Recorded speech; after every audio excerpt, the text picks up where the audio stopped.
నా బంగారు తల్లి వజ్రాల మమ్మల్ని కూడా కొంచెం ముద్దు చేయనియండి మహారాణి గారు. అలాగే మహారాజా. నారాయణ నారాయణ నారాయణ నారాయణ నారాయణ నారాయణ నారాయణ. ప్రణామాలు ఋషివర్య. ఆయుష్మాన్ భవ.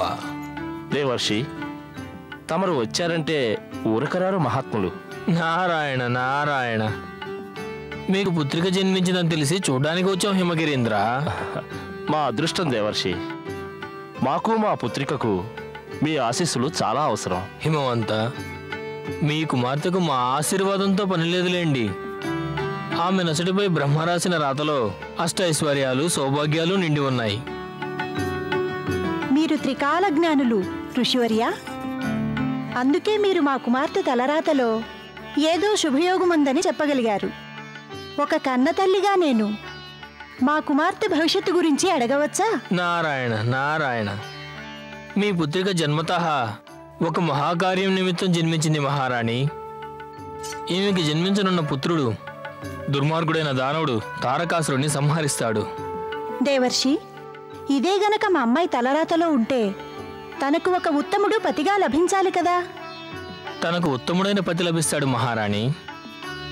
త్రిలోకాలలో సర్వశ్రేష్ఠుడు అద్వితీయుడు అయిన పురుషుడే మీ కుమార్తెకు పతికానున్నాడు. మీకు తెలియందే ఉంది దేవర్షి. మాపై దయవుంచి ఆ మహాపురుషుడి పేరు చెప్పండి. నారాయణ నారాయణ నారాయణ. ఆ విధాత అనుమతి లేకుండా నేను ఆయన పేరెలా చెప్తాను? అంతేకాదు, అసలు ఆ మహాపురుషుడు ఈ కన్యను పెళ్లి చేసుకుంటాడా లేదా అన్నది ఆ దేవతలకు కూడా తెలియదు హిమవంత. ఎందుకని దేవర్షి? వారు మా కుమార్తెను ఎందుకు వివాహం చేసుకోరు? ఇదే ఆ పరమేశ్వరుడి లీల మహారాణి. ఇది ఆ దేవతలకు కూడా అంతు చిక్కనిది. నారాయణ నారాయణ నారాయణ నారాయణ నారాయణ. కానీ పార్వతి ఎవరిని వివాహం చేసుకుంటుంది బ్రహ్మదేవా? ఆ భగవస్వరూపుడైన శివుడే దేవేంద్ర. ఆయనే పార్వతీదేవిని వివాహం చేసుకుంటారు. కానీ ఆందోళన పడవలసినది ఏమిటంటే ప్రస్తుతం పరమశివుడు కఠోర తపోదీక్షలో ఉన్నారు. ఆయన్నిప్పుడు జాగృతం చేయలేం. కానీ బ్రహ్మదేవా, సృష్టిని స్వర్గలోకాన్ని పరిరక్షించే నిమిత్తం ఆ శివుని తమరు తపస్సు నుంచి మేల్కొనపోవచ్చు కదా. అవును బ్రహ్మదేవా, ఈ పవిత్ర కార్యం తమరు చేయక తప్పదు. లేదు, ఇది నా శక్తి సామర్థ్యాలకు మించిన పని. ఇక ఆ మహావిష్ణువే మనకు సాయం చేయగలరు. ఎందుకంటే ఆయనే జగత్పాలకుడు. మనం వెంటనే క్షీరసాగరం వద్దకు వెళ్ళి ఆయన్ని ప్రార్థించటమే మంచిది.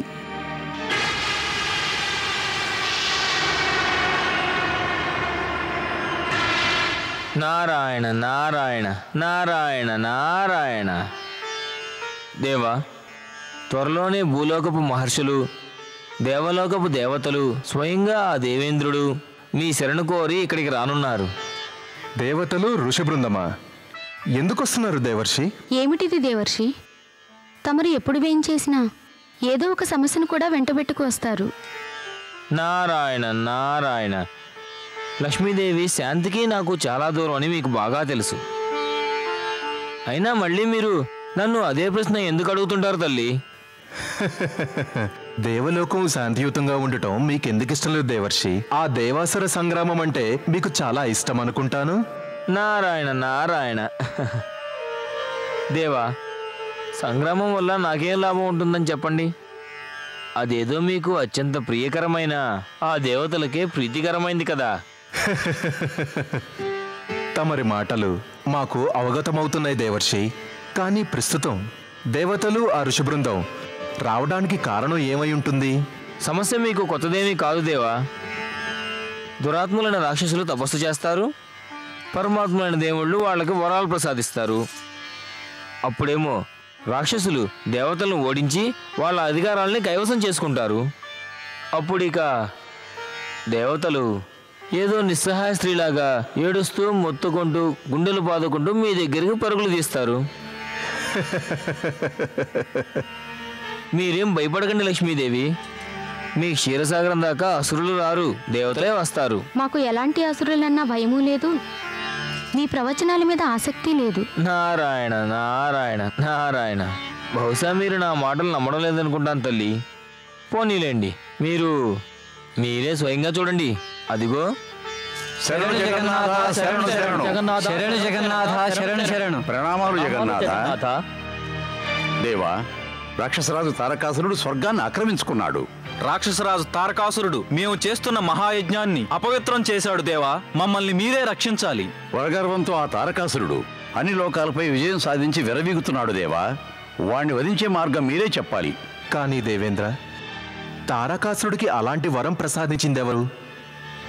జగన్నాథ, ఈ అనర్థదాయకమైన వరాన్ని ప్రసాదించిన వాణ్ణి నేనే. భూలోకంలో ఆ తారకాసురుడు కఠోరమైన తపస్సు చేశాడు. ఇక తపస్సు అంటే దేవతలకు మిక్కిలి ప్రీతికరం కదా. గౌరవనీయులైన బ్రహ్మదేవుల వారు తమ భక్తునికి ఇలాంటి వరాన్ని ప్రసాదించారంటే ఏదో ఒక రోజు వాడు బ్రహ్మలోకం నుంచి ఆయన్ని కూడా తరిమి కొట్టాలనే. సృష్టికర్త అయిన బ్రహ్మదేవ, తపశ్శక్తికి మెచ్చి మన దేవుళ్ళు అసురులకు ఎప్పుడు ఎలాంటి వరమిచ్చినా అవి సదా అనర్థానికే దారితీశాయి. అయినా ఆ కార్యక్రమం అలా కొనసాగుతూనే ఉంది. మరి ఇప్పుడు మీరే చెప్పాలి బ్రహ్మదేవ. ఋషులు దేవతలు ఎదుర్కొంటున్న ఈ బాధలకు పరిష్కారం మీరే చెప్పాలి. జగన్నాథ, హిమవంతుడి కుమార్తె పార్వతికి పరమశివుడికి జన్మించేవారే ఆ రాక్షసుణ్ణి వధించగలరు. కాని శివుడు ప్రస్తుతం తపోదీక్షలో ఉన్నారు బ్రహ్మదేవ.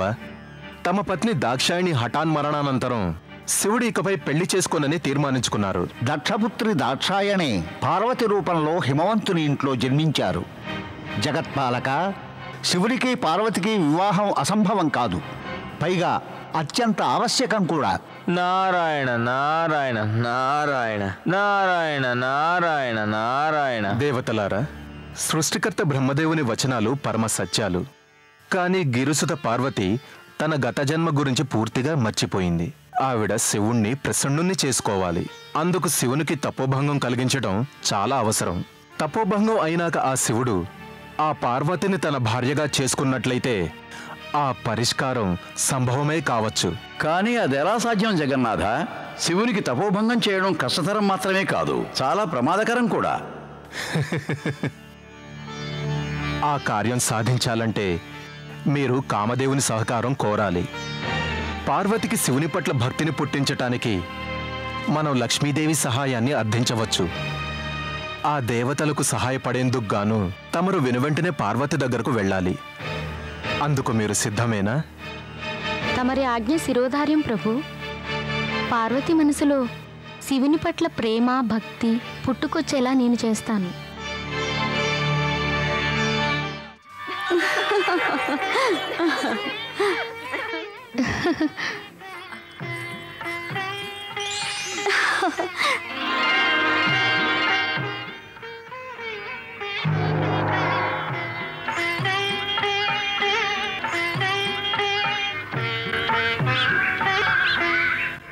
సుకుమారి, నీకు సుందరమైన పుష్పాలంటే చాలా ఇష్టం కదూ. తీసుకో, ఈ మనోహరమైన పుష్పాలు నేను నీకోసమే తీసుకొచ్చాను. మీరు ఎవరు యోగిని? మీరు తెచ్చిన పుష్పాలు ఎంతో అందంగా ఉన్నాయి. ఈ పుష్పాల సుగంధం నీ మనసుని ఆహ్లాదపరుస్తుంది.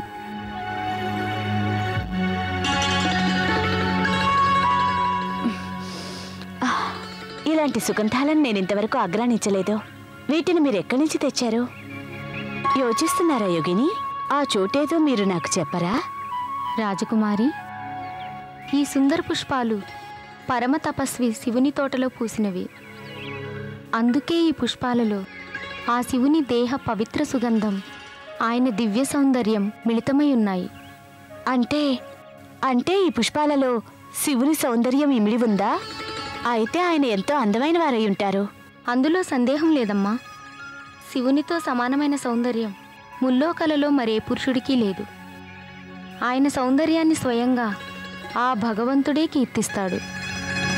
ఆయన సౌందర్యం, ఆ మోహన రూపం ముందు సాక్షాత్తు ఆ కామదేవుడు కూడా దిగదుడుపే. యోగిని, ఆయనని నేను ఒకసారి దర్శించవచ్చా?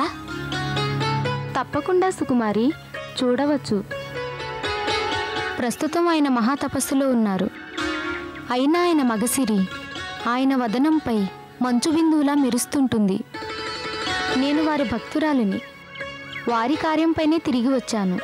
ఎందుకనో నాకు అనిపిస్తోంది ఆయన నీకు అతి సుందరమైన పురుషునికి భార్య కాగల వరమిస్తారనిపిస్తోంది.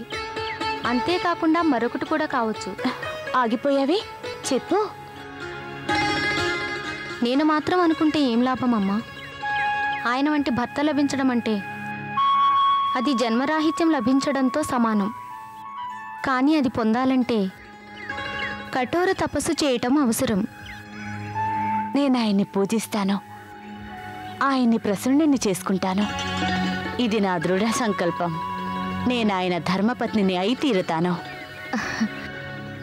అంటే నా ప్రయత్నం సఫలమైనట్టే. ఈ పాటికి ఆ దేవేంద్రుడు కూడా కామదేవుణ్ణి ఒప్పించి ఉంటాడు.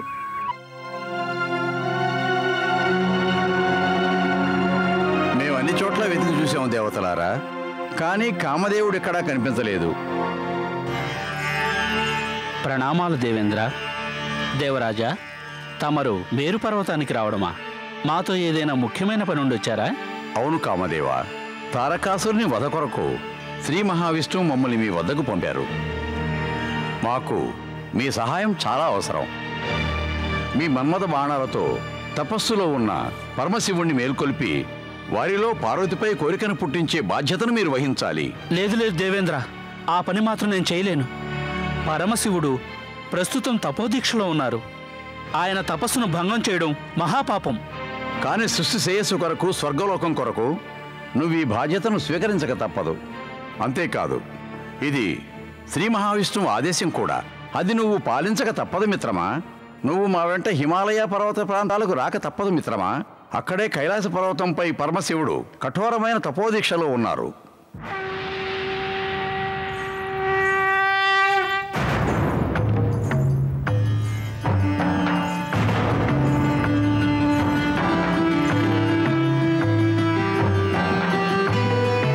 ఇవి ఆ యోగిని ఇచ్చిన పుష్పాలే. అంత అందంగానూ అంత మనోహరంగానూ ఉన్నాయి. ఎంతటి విశాలమైన దేహమో, ఆ భుజాలు, ఆ దృఢ శరీరము. నిజంగా వీరు పూర్ణ పురుషులే. యోగిని చెప్పిన మాట నిజమే. వీరిని ఒకసారి చూస్తే ఆ రతీదేవి కూడా చూపు మరల్చుకోలేదు. వీరిని నేను ప్రసన్నం చేసుకోక తప్పదు.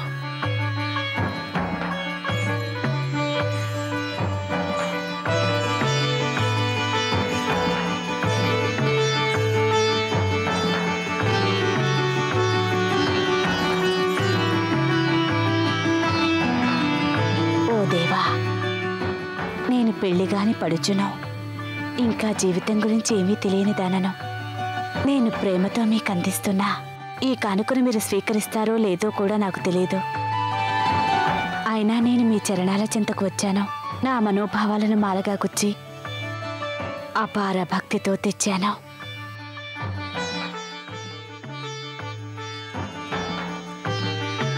తమరు పరమేశ్వరులో, సంపూర్ణ పురుషులో. ఒకసారి కళ్ళు తెరవండి. ఒక కన్య భక్తిని, ప్రేమని స్వీకరించండి. ఏ రీతిని నిన్ను పూజించాలి దేవా, అదేమీ తెలియందాన్ని నేను. కానీ నా గుండె లోతుల్లో మీ రూపాన్ని నింపుకున్నాను నేను. ఇక మీ చరణాల వద్దే కూర్చొని మీరు కన్నులు తెరిచే వరకు వేచి ఉంటాను నేను.